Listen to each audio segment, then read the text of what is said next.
Hi, Anissa here with Firehouse Education and this week's Ask Anissa video column. And this week I'm going to answer a couple more questions that came in from Cheryl.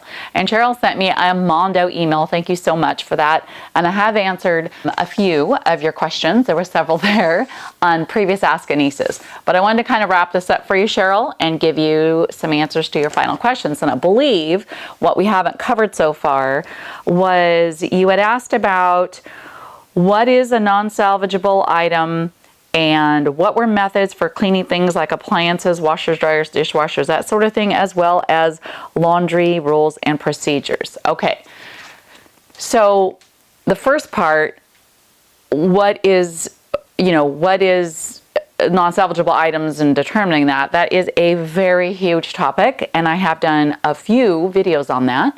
So you should go back and look on my channel and look for the logging destroyed videos that I've done, where I get really in-depth detail about things like food and safety. But in a nutshell, I'll tell you this on this video.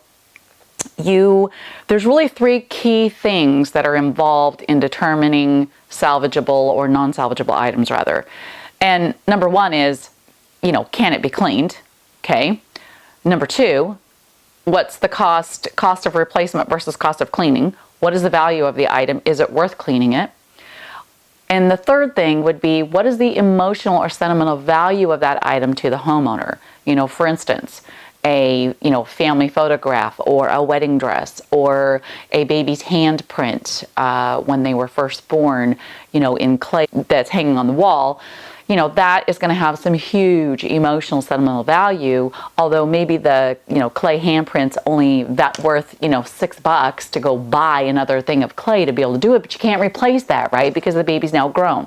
So there are some big factors to think about there or to take into account with your homeowner, okay?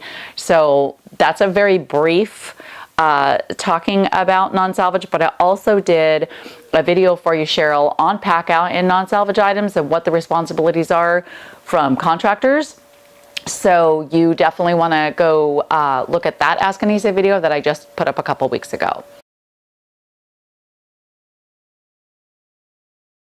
The next thing you asked about was about cleaning appliances. And basically, cleaning appliances, one of the biggest things I'm going to tell you is you have got to be super meticulous in your cleaning. So, unless you've got a huge electronics cleaning area set up, maybe like an Odell system or something, you're not going to be able to put a refrigerator in there or a stove. You could if you had a big enough area set up, but most don't. A microwave is something that you would potentially want to go ahead and do that in an electronics cleaning setup that you have because it's smaller. But when it comes to the big things like the stove and the fridge and dishwasher, we literally take those apart. I mean, as much as we can, and then we clean. And it's a heavy wet clean. Not dipping it, soaking wet clean, but a heavy wet clean. One thing that we always do is we always replace the insulation around the dishwasher as well in that cleaning process. Whether or not we feel like it's been affected, it's a few bucks, I take it off and replace it. We pull the dishwasher out, that sort of thing. The other thing is when it comes to an oven, I just want to kind of do a side note here. Whatever you do, be sure whether or not the inside of that oven is a self-cleaning oven or a regular oven, because a self-cleaning oven you cannot spray any kind of solutions or chemicals in. You'll ruin the self-cleaning oven part of that and be buying a new one. Don't ask me how I know that, but I know that.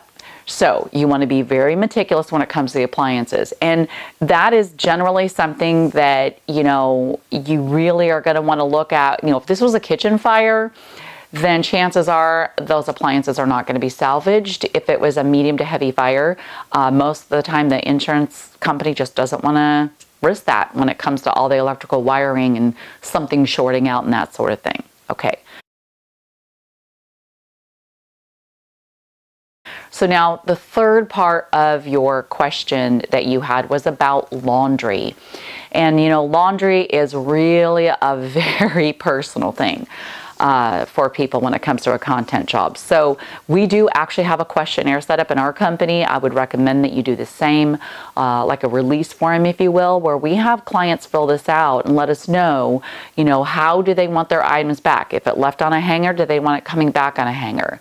Are there any allergies of any kind from anybody living in the household that we're going to be doing laundry for? Ask them, do they have a preference of what kind of laundry soap is being used? That sort of thing. Just really, it helps us to really hone in whether or not this is a real sticking point for a customer, because some people are very particular about their clothes.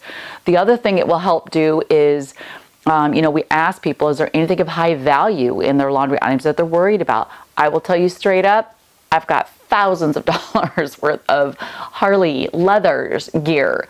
Costs a lot of money for each of these particular items. It would be something that would come right up for me that I would want to be talking to whoever's handling this stuff to know exactly what they're going to be doing with those items, because I'm going to have some particular things that I want to have happen and be sure not happen.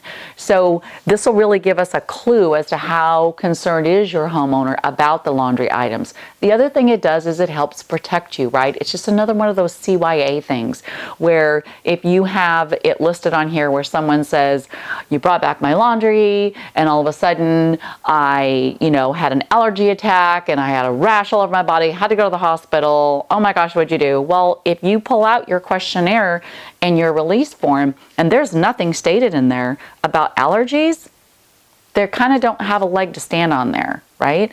So anyway, that's just a really, really good idea. And the other thing about how they want their items to come back, there are people who will hang up their blue jeans. I don't. Some people do. Some people iron them too and have creases in them. So people are very particular. Some people only want their t-shirts folded. They don't want them hung up and things like that.